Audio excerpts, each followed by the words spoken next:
The morning mist hung over the rifle range at Fort Benning, Georgia, as the sun began its climb into the humid July sky. The range wouldn't officially open for another hour, but Margaret Foster was already there, walking slowly between the firing positions with a brass bag and a grabber tool. At 63 years old, Margaret moved with the careful precision of someone whose joints reminded her of every mile she traveled. Her weathered hands, covered in work gloves, picked up spent casings from yesterday's training sessions. She wore old jeans, worn boots, and an oversized army jacket that had seen better days. Her gray hair was tucked under a faded baseball cap that read Army Strong. To anyone watching, she was just another range volunteer, one of the retirees who helped maintain military facilities in exchange for a small stipend and access to the facilities. Nobody paid much attention to the old woman collecting brass in the early morning quiet. Master Sergeant Derek Cole arrived at 600 sharp with his team of scout snipers.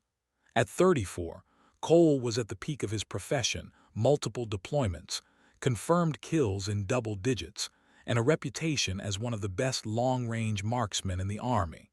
His team called him Frost for his ice-cold demeanor under pressure. "All right, listen up," Cole addressed his team of 8 snipers. "Today's long-range day. We're pushing out to 1,500 meters. Wind's going to be tricky with this humidity." Specialist James Park, the youngest on the team at 22, noticed Margaret near the 1,000-meter mark. "Sarge, there's someone downrange." Cole looked through his binoculars.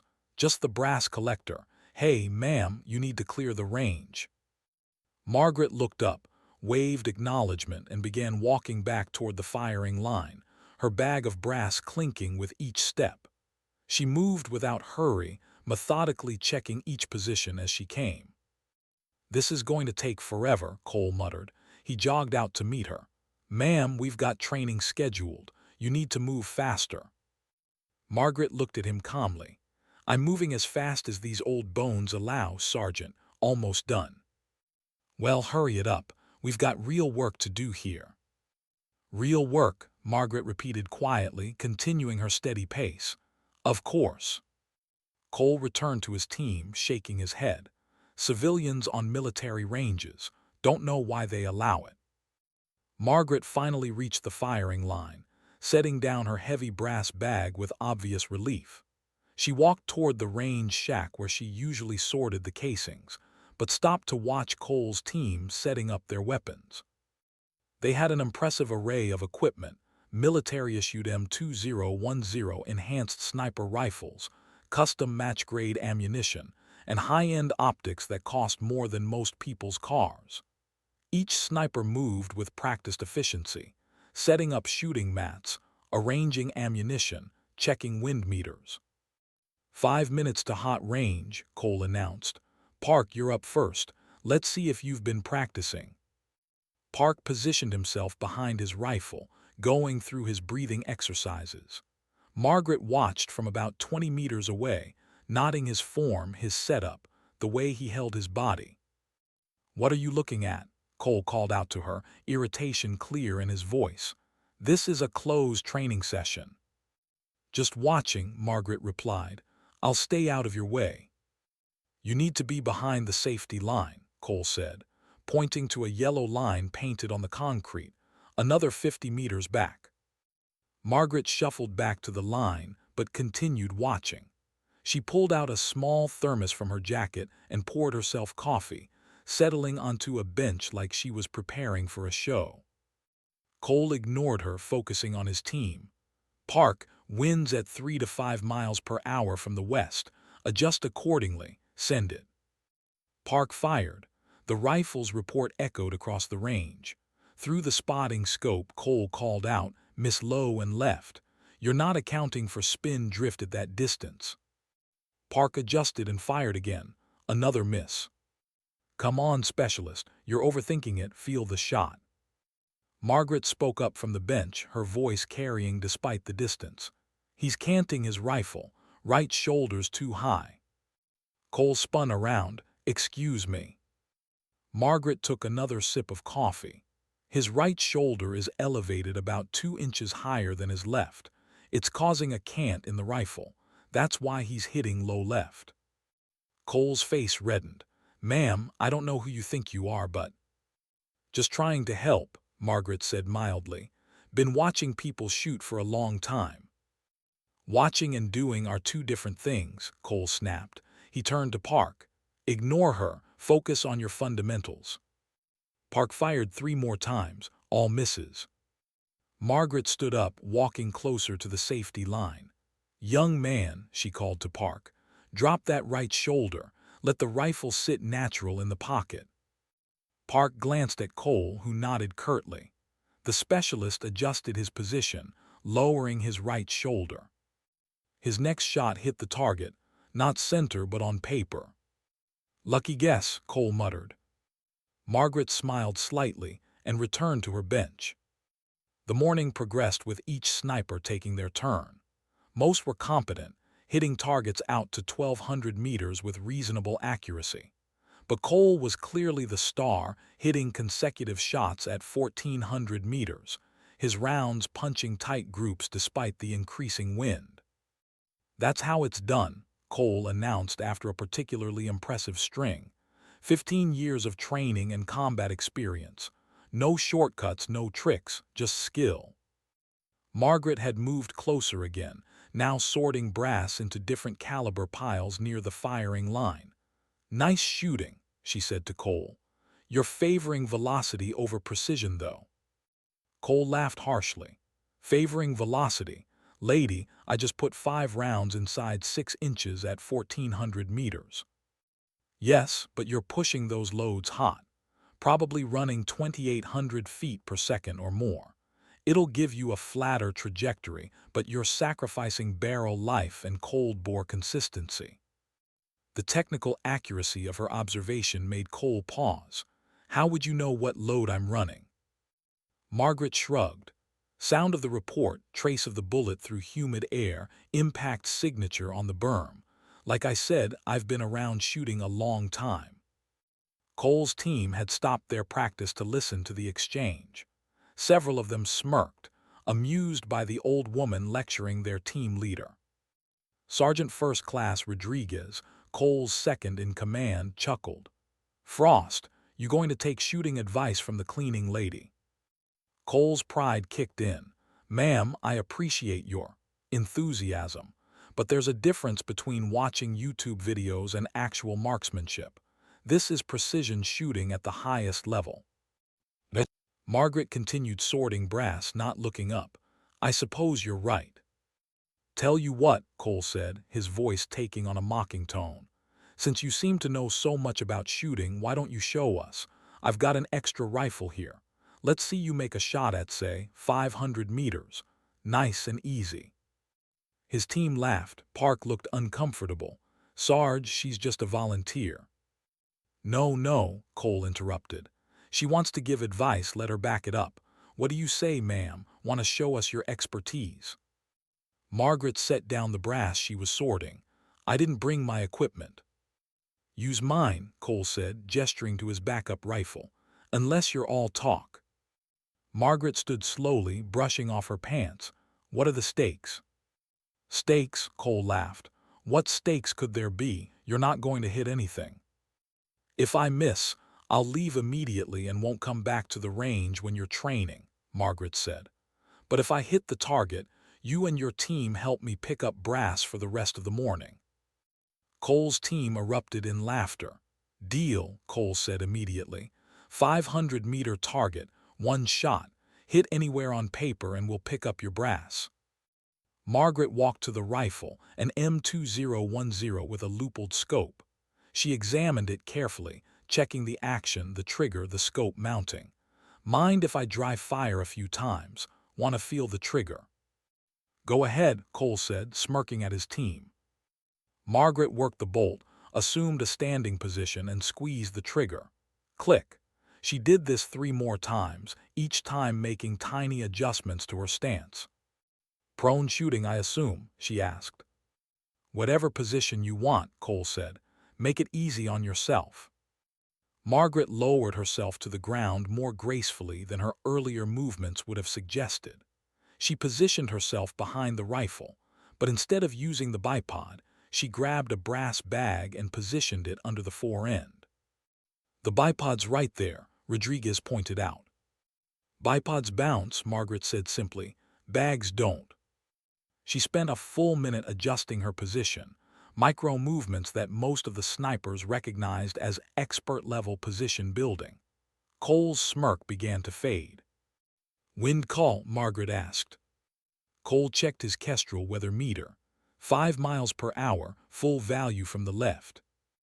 Margaret looked downrange, studying the mirage, the grass movement, the subtle indicators that wind readers knew. "Feels more like 7 at the target line. Mind if I send one into the berm first? Get a feel for this trigger." "That's your one shot," Cole said. "Make it count." Margaret was quiet for a moment, then said, "The rifle's zeroed at 300, correct? Your scope has mil adjustments. 500 meters with this load should be." She paused, doing calculations in her head. 2.3 mils elevation, 0.4 for wind. She made the adjustments without looking at the scope's markings, working purely by feel and click count. Cole's eyes narrowed. Those were exactly the adjustments he would have made. Margaret settled in behind the rifle, her breathing becoming rhythmic. The range went quiet. Even the morning birds seemed to pause. "Shooter ready," she said quietly, using the formal range language. "Send it," Cole replied automatically. Margaret's breathing slowed even further. Between heartbeats, in that perfect moment of natural respiratory pause, she squeezed. The rifle fired. Through his spotting scope, Cole watched the bullet trace arc through the morning air. It struck the target dead center, not just on paper but X-ring, a perfect shot. The range was silent for several seconds. "Lucky shot," Rodriguez said finally, but his voice lacked conviction. Margaret worked the bolt, ejecting the spent casing, and stood up slowly. "Would you like me to do it again? Make sure it wasn't luck." Cole found his voice. "That was adequate, but anyone can get lucky once. Real shooting is consistency. How about a real challenge, 1,000 meters, 5 shots? I'll bet you can't put 3 on paper." Margaret brushed dirt off her jacket. "Master Sergeant, I made my shot. Your team owes me brass collecting. A deal's a deal." "Scared?" Cole taunted. "Afraid we'll see that was just beginner's luck." Margaret looked at him for a long moment. What additional stakes? "If you can't put 3 out of 5 on paper at 1,000, you admit that shot was luck and stop hanging around during our training." "And if I put all 5 on paper?" Cole laughed. "That won't happen, but sure, if you do, I'll qualify that you know something about shooting." "All 5 in the X-ring and you call me ma'am, with respect for the rest of your time at Fort Benning," Margaret countered. "The X-ring at 1,000 meters. You're dreaming, lady." Margaret walked back to the rifle. "Is it still a deal?" Cole's pride wouldn't let him back down in front of his team. "Deal. But you use my rifle, my ammunition. No excuses when you miss." Margaret nodded and returned to the firing position.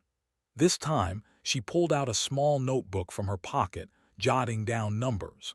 Several of the snipers leaned in to see what she was writing: complex ballistic calculations, atmospheric conditions, even the Coriolis effect for the distance. "Where did you learn those formulas?" Park asked, genuinely curious. "Here and there," Margaret replied, continuing her calculations. She looked up at the sky, studying the clouds. "Fronts coming in, pressures dropping, need to account for that." She showed her calculations to Park. "See how barometric pressure affects trajectory at distance. Most shooters ignore it inside 800 meters, but beyond that, it matters." Park studied her numbers. They were more detailed than anything he'd learned in sniper school. Margaret returned to the rifle, but this time she took much longer to prepare. She pulled grass and dropped it at various distances, watching how it fell, reading wind patterns that changed between her position and the target. Switching winds, she said to no one in particular. 7 miles at the firing line, probably 12 at mid-range, dropping to 5 at the target. Cole checked his wind meter at the target line via radio with another instructor. The reading came back, 5.3 miles per hour. Margaret had called it without any instrumentation. She settled behind the rifle, but before shooting, she removed her baseball cap. Her gray hair fell around her shoulders, and for the first time, Cole noticed something, an old scar running along her hairline, the kind that came from shrapnel or a grazing bullet. "First shot," Margaret announced. She fired. Cole watched through the spotting scope. "Hit, 8 ring high right." Margaret nodded, making a minute adjustment.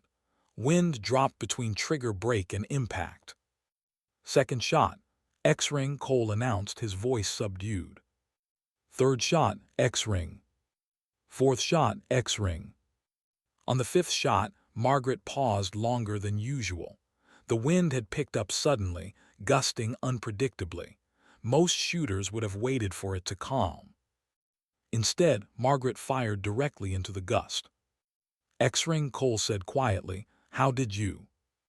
"Gust was pushing left to right," Margaret explained, standing up. "But watch the trees at 800 meters. They're moving right to left. The gust was going to die and reverse before the bullet got there. Had to fire during the transition." Rodriguez stepped forward. "Nobody reads wind like that. Nobody. Who are you?"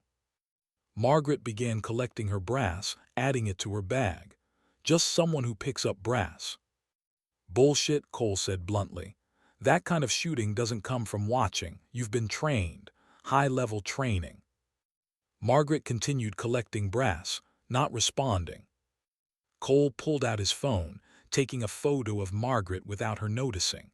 "I'm going to find out who you are." "That's your prerogative," Margaret said mildly. "But right now, you and your team owe me brass collection." Park immediately started helping, gathering spent casings. After a moment, Rodriguez joined him. One by one, the other snipers began collecting brass, all except Cole, who was furiously typing on his phone. As they worked, Park asked Margaret, "Will you teach me that wind-reading technique?" "It's not something you can teach in a day," Margaret replied. "It takes years of observation." "How many years do you have?" Margaret was quiet for a moment. "Too many." Cole suddenly looked up from his phone, his face pale. "Holy shit." He held up his screen showing a military database entry.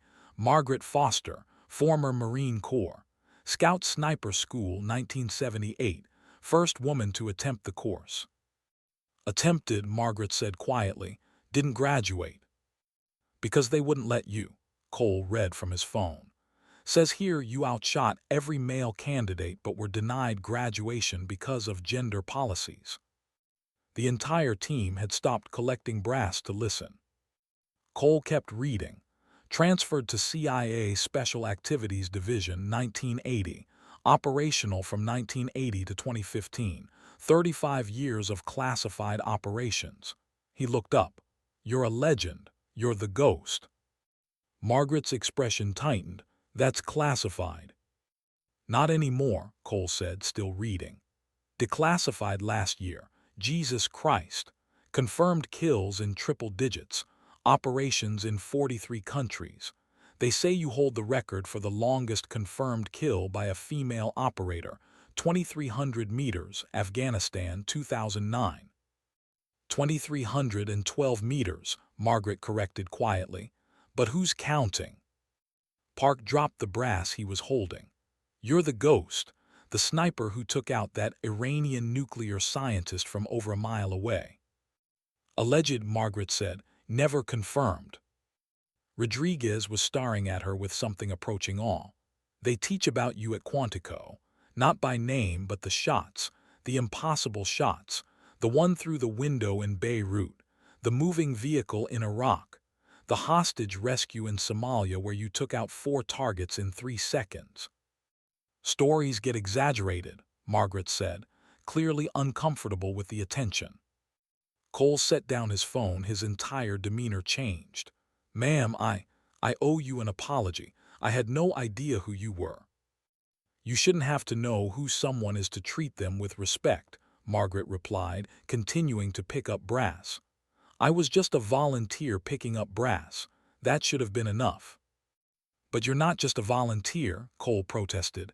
You're. I'm retired, Margaret interrupted. I pick up brass to stay busy, to be around the thing I've done my whole life without having to do it anymore. The range lets me volunteer. I help keep it clean. Everyone's happy. Park asked, why didn't you say something, when Sergeant Cole was being dismissive? Margaret smiled slightly. Would it have mattered? He'd already decided I was nobody important. Besides, I've found that the ones who talk the most about their shooting usually have the most to learn. Cole's face reddened. You set me up. You set yourself up, Margaret corrected. I was just picking up brass. You're the one who assumed I knew nothing. You're the one who challenged me. Why didn't they let you graduate from sniper school? Rodriguez asked. Margaret's expression grew distant. 1978 was a different time. Women weren't supposed to be in combat roles. The instructors didn't want me there. But one of them, Gunnery Sergeant Mitchell, he saw I could shoot, really shoot. He trained me privately off the books. She paused, lost in memory. Final qualification day, I outshot everyone. Perfect score on unknown distance, perfect on movers, perfect on stress course. The commanding officer refused to graduate me, said it would be disruptive to good order and discipline. That's wrong, Park said angrily. It was what it was, Margaret replied. But Mitchell knew someone at CIA. They didn't care about gender, just capability. I spent the next 35 years proving that wrong. Cole asked, the scar on your head. Chechnya, 1999. Counter-sniper operation. He was good, but not good enough.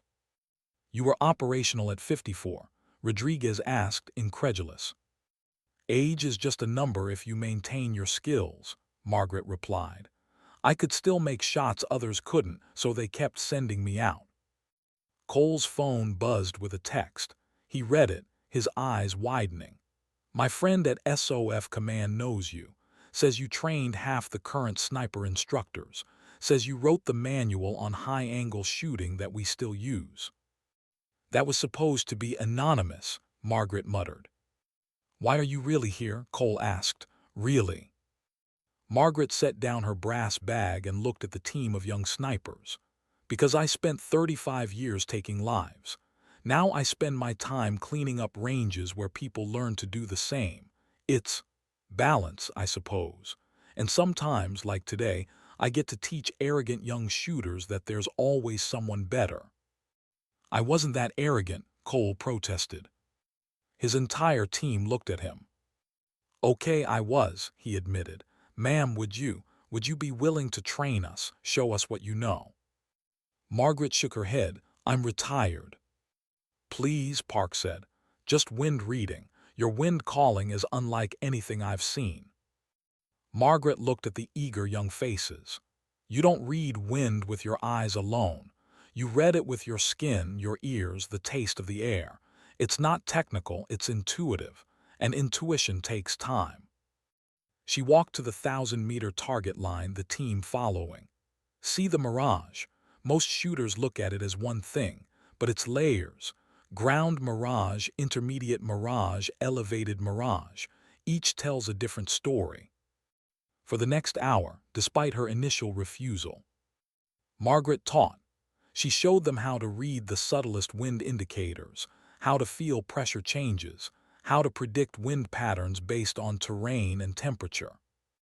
Your generation relies too much on technology, she said, pointing at their weather meters and ballistic computers. Technology fails, batteries die, but the wind always tells the truth if you know how to listen. Cole took notes frantically, recognizing the decades of experience being shared. Ma'am, this is invaluable. Why share it with us after how I treated you? Because you're American snipers, Margaret said simply. You're going to be in situations where these skills might save lives. American lives. That matters more than my hurt feelings. Rodriguez asked, do you miss it, operating? Margaret was quiet for a long moment. I miss the clarity. In the field behind the rifle, everything is simple. Wind, distance, target. No politics, no gray areas, just the shot. But I don't miss what comes after. Every face stays with you. Even the bad guys, Park asked. There are no bad guys through a scope at 2,000 meters, Margaret replied. Just targets. It's only later you remember they were somebody's son, father, brother. That's the weight you carry. Cole's phone rang. He answered, his face growing serious. Yes, sir, she's here, sir. Yes, sir. He hung up. Ma'am, that was General Morrison, base commander. He wants to see you immediately. Margaret sighed. Someone told him who I am. I may have sent a message to a few people, Cole admitted. Within 30 minutes, 3 black SUVs arrived at the range. General Morrison stepped out, along with his command staff and, surprisingly, a civilian in an expensive suit. Morrison, a 2-star general with combat ribbons from Iraq and Afghanistan, walked directly to Margaret. Agent Foster, it's an honor. Just Margaret now, General, I'm retired. The civilian stepped forward. Ms. Foster, I'm David Sterling, CIA Deputy Director for Operations. We need to talk. Margaret's expression hardened.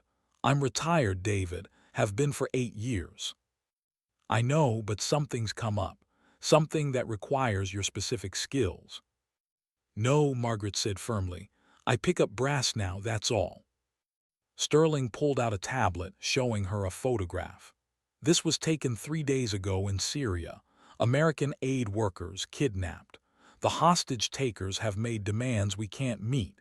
State Department says it's impossible to get them out. Send Delta, send SEALs, send anyone else. The building has a specific problem, Sterling continued. Elevated position, urban environment, civilians all around. We need one shot, one specific shot from an impossible angle, the kind only you've ever made. Margaret looked at the photo more closely.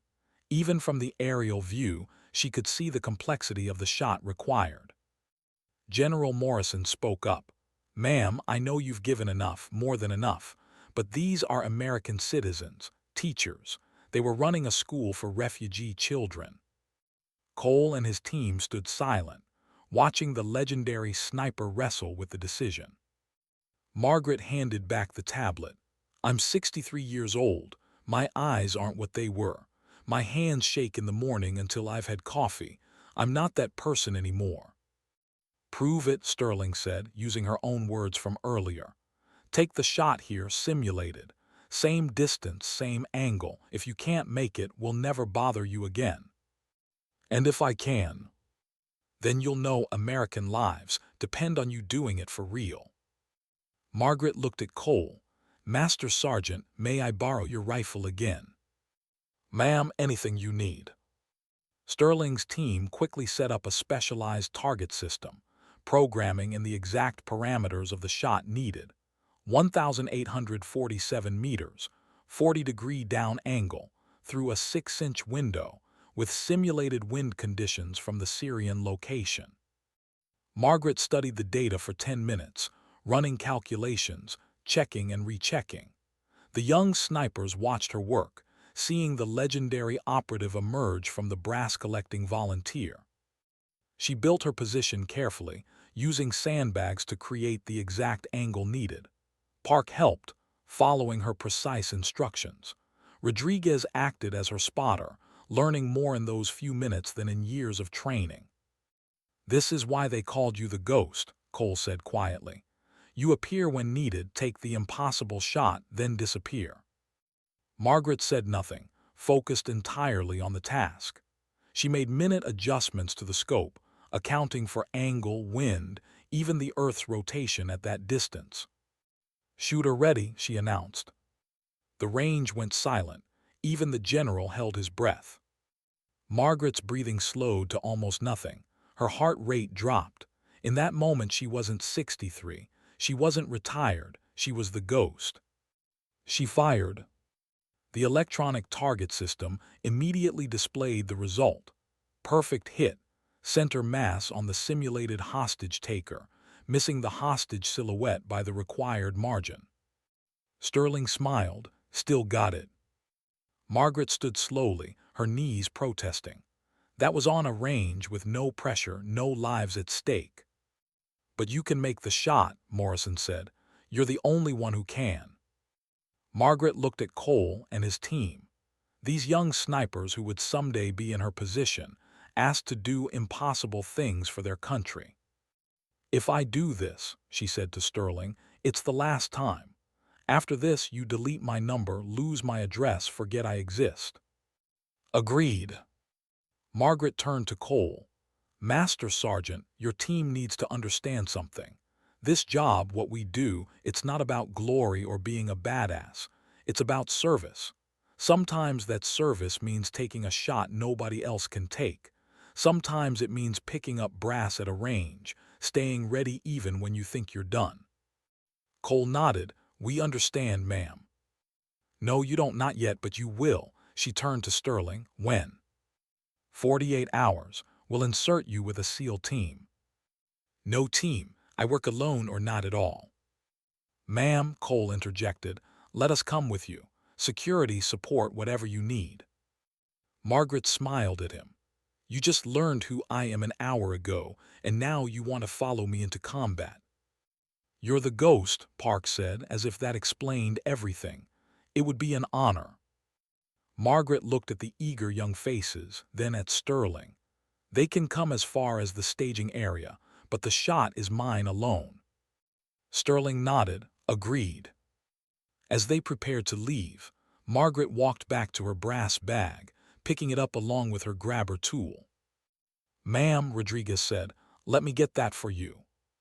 No, Margaret replied. I started a job, I finish it. The brass still needs collecting. The entire sniper team immediately began gathering brass with renewed purpose.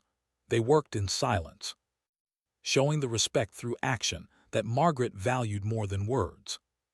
When they finished, Margaret addressed them one last time. You asked if I miss operating. The truth is, I never stopped. Every day, staying ready, maintaining skills, being prepared to serve if called, that's operating. Whether you're in Syria or picking up brass at Fort Benning. 2 weeks later, the news reported that American aid workers had been mysteriously rescued from Syrian captivity. No details were provided, no credit claimed. Somewhere in Georgia, Margaret Foster returned to picking up brass at the range, her duty complete once more.